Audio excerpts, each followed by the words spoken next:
Hello guys, स्वागत है आपका आपके अपने YouTube channel study point learn पे। अगर आप हमारे चैनल पर नए हैं तो प्लीज चैनल को लाइक शेयर सब्सक्राइब करें ताकि आने वाली जितनी भी नई वीडियो है वो आप तक सबसे पहले पहुंचे। आपने पिछली वीडियो में देखा होगा, हमने प्लस के क्वेश्चंस किए थे, प्लस को सीखा था कि प्लस किस तरह होता है। आज की वीडियो में हम सीखेंगे माइनस। माइनस को कैसे किया जाता है, कैसे इसके क्वेश्चन बनते हैं, ठीक है ना। कौन सी वैल्यू जो है माइनस की नेगेटिव में आती है, कौन सी पॉजिटिव में आती है, कुछ इंपॉर्टेंट फैक्ट भी सीखेंगे इसमें हम लोग। चलिए शुरू करते हैं हमारी आज की वीडियो। माइनस यानी घटाना। देखो, घटाना उसे कहते हैं कि किसी एक संख्या में जब दूसरी संख्या घटाई जाती है उसे हम घटाना कहते हैं। जैसे प्लस के केस में हमने समझा था कि किसी एक संख्या में अगर दूसरी संख्या जोड़ी जाएगी तो उसे क्या कहेंगे हम लोग, प्लस कहेंगे, जमा कहेंगे। अब माइनस के केस में क्या करेंगे, किसी एक संख्या में दूसरी संख्या हम लोग जब घटाएंगे तो उसे कहेंगे हम लोग माइनस।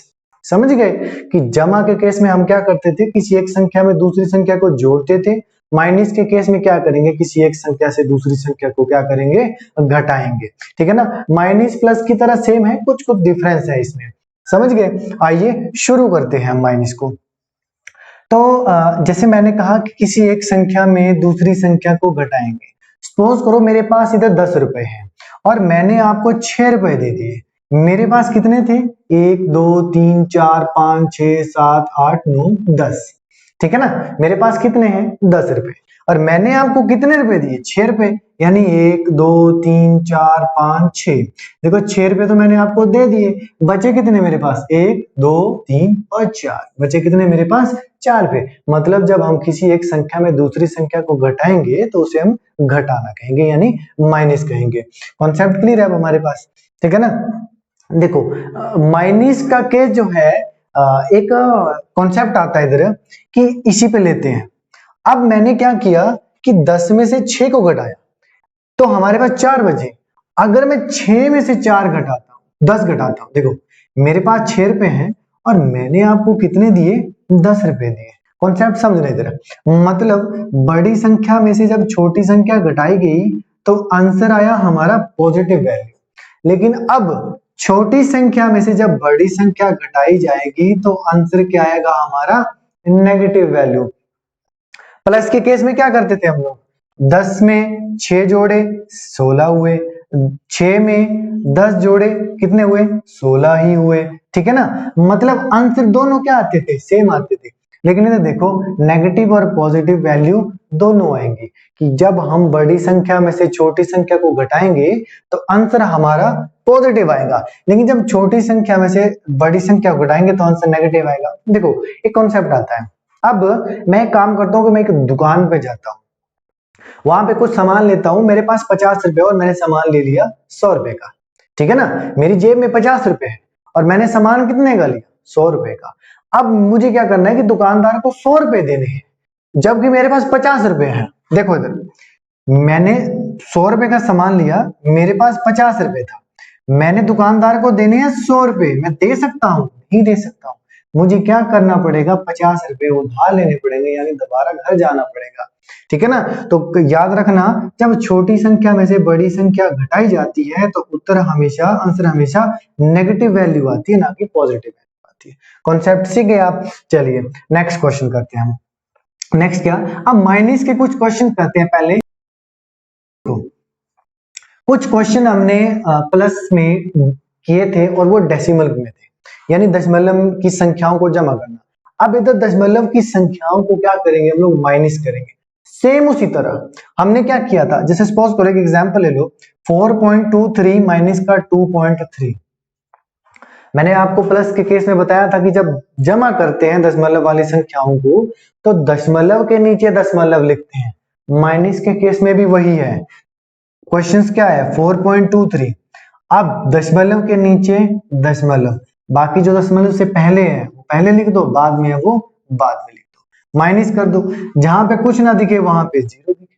ठीक है। 3 में से 0 गए तो कितने बचे, 3।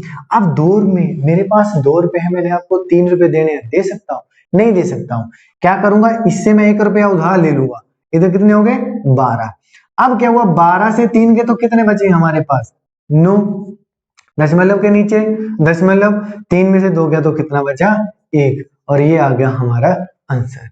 जैसे हमने प्लस के केस में किया था उसी तरह से माइनस के केस में भी। अब एक कॉन्सेप्ट और किया था हमने, कॉन्सेप्ट क्या है कि किसी संख्या में दशमलव ना हो, 130 माइनस में 3.23। अब देखो यहाँ पे दोनों संख्याओं में दशमलव था, यहाँ पे क्या है हमारे पास एक ही संख्या में दशमलव है।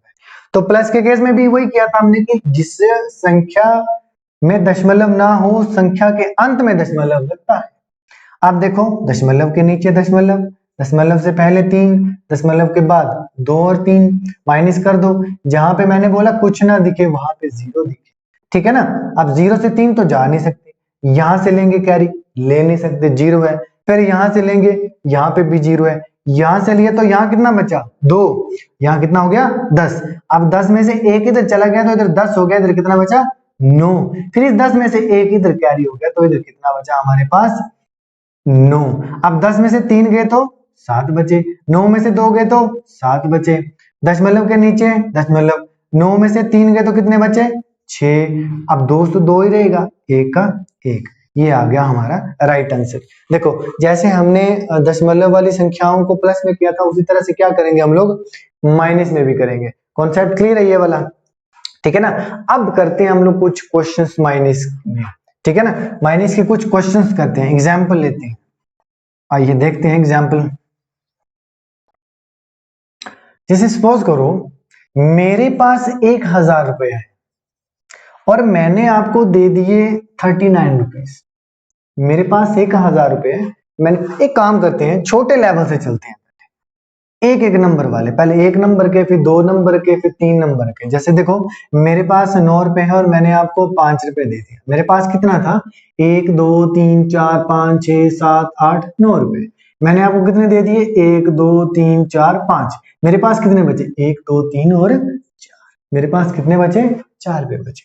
चलिए जैसे दो संख्याएं हैं वो एक कॉन्सेप्ट आता है, कई करते हैं। जैसे मैंने सपोज करो 20 में से 15 चले गए, जैसे 20 माइनस 15।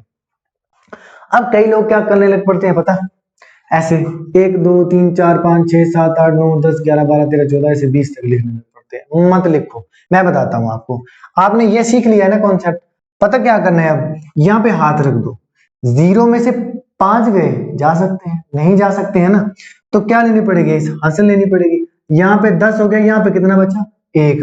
अब देखो 10 है, एक तो संख्या हमसी की ना, 10 में से 5 गए कितने बचे 5।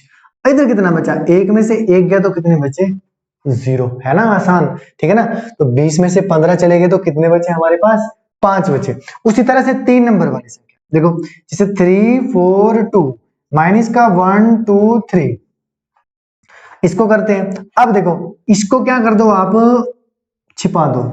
अब बचा क्या हमारे पास 2 में से 3 जाएंगे नहीं जाएंगे, तो ले आओ इधर, इस 4 से 1 हासिल ले लो, इधर हो गया 12 में से कितना बचा 3। अब देखो 12 में से 3 गए तो कितने बचे 9।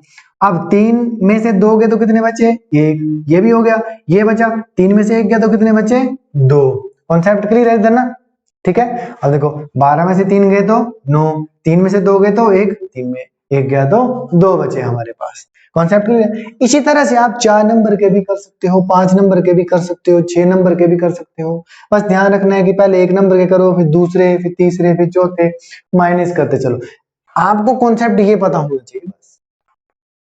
कॉन्सेप्ट दूसरा कॉन्सेप्ट क्या है कि ये पॉजिटिव आया ना, नेगेटिव कब आता है कि 5 में से 9 गए तो कितने बचे 4, लेकिन किसके नेगेटिव के। ये ध्यान रखना बस कॉन्सेप्ट। चलिए अब लेते हैं दशमलव वाली संख्याओं के एग्जाम्पल, ठीक है ना। दशमलव वाली संख्याओं के क्या लेते हैं एग्जाम्पल। मैं करता हूं -23.42 माइनस में 3.4, ठीक है ना। क्या किया मैंने 23.42 माइनस, अब दशमलव के नीचे दशमलव, डेसिमल के नीचे क्या आएगा डेसिमल, डेसिमल से पहले 3, डेसिमल के बाद 4। अब जहां पे कुछ नहीं है वहां पे 0 आएगा। 2 में से 0 गए, मेरे पास 2 रुपए, मैंने आपको 0 रुपए दिए, कुछ नहीं दिया ना मैंने आपको, बचे कितने मेरे पास 2 ही। मेरे पास 4 थे, मैंने आपको 4 ही दे दिए, बचे कितने मेरे पास 0। दशमलव के नीचे दशमलव, मेरे पास 3 रुपए थे, मैंने आपको कितने दे दिए 3 रुपए। मेरे पास कितने बचे 2। मेरे पास 2 रुपए थे, मैंने आपको कुछ भी नहीं दिया, मेरे पास कितने बचे अब 2। तो इसका आंसर क्या आ गया 20.02 आंसर आ गया। चलिए एक और एग्जांपल लेते हैं। एक एग्जांपल लेते हैं हम, कौन सा, कि जिसमें एक ही संख्या में दशमलव, जैसे 122 माइनस का 2.34, ठीक है ना। अब देखो कैसे करेंगे, किसी संख्या में दशमलव ना हो तो उसके अंत में दशमलव लगाते हैं। अब दशमलव के नीचे दशमलव, दशमलव से पहले कितना है 2, दशमलव के बाद 3 और 4, जहां पे कुछ ना दिखे वहां पे 0 दिखे, ठीक है ना। अब 0 में से 4 जाएंगे, नहीं जाएंगे, इससे कैरी लेना पड़ेगा, इसके पास तो ऑलरेडी 0 है, तो एक काम करो इस पे ले लो, यहाँ पे 1 बचा 2 में से, और यहाँ पे कितना हो गया 10। अब यहाँ पे 10 था, इसको दे दिया 1 दे दिया, तो इधर कितना बचा 9 बच गया ना इधर, ठीक है ना। अब 10 में से 4 गए तो कितने बचे 6। अब इधर 9 बचा था, 9 से 3 गए तो 6। अब इधर दशमलव के नीचे दशमलव, देखो अब 1 में से 2 जा सकते हैं, मेरे पास 1 है, मैं आपको 2 दे सकता हूँ, नहीं दे सकता हूँ ना। तो एक काम करते हैं, यहाँ से हासिल ले लेते हैं, यहाँ कितना हो गया 11, कितना बचा 1। 11 में से 2 गए तो कितने बचे हमारे पास 9, और 1 में से 0 1, 1 में से 0 1, ये आ गया हमारा राइट आंसर, ठीक है ना। तो देखो इधर हमने दोनों संख्याएं देखी, बड़ी से छोटी घटाई तब आंसर क्या आ गया हमारे पास पॉजिटिव, छोटी में से बड़ी घटाई तो आंसर नेगेटिव में आ गया।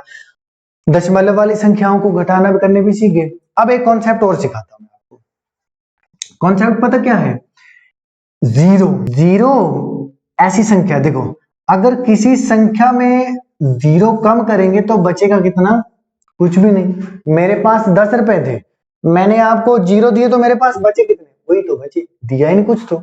लेकिन मेरे पास 0 है, मेरे पास कितने हैं 0, मैंने आपको कितने देने हैं 10, कितने देने हैं 10, यानी वो कौन सी वैल्यू होगी नेगेटिव वैल्यू। यानी जब किसी संख्या में से 0 कम करते हैं तो वही संख्या रहती है। 100 में से 0 कम करेंगे तो 100 ही रहेगा, 1000 में से 0 कम करेंगे तो 1000 ही रहेगा। लेकिन 0 में से कोई संख्या कम करते हैं तो वो किस में चली जाती है, नेगेटिव में। ये ध्यान रखना, कॉन्सेप्ट क्लियर है, ठीक है ना।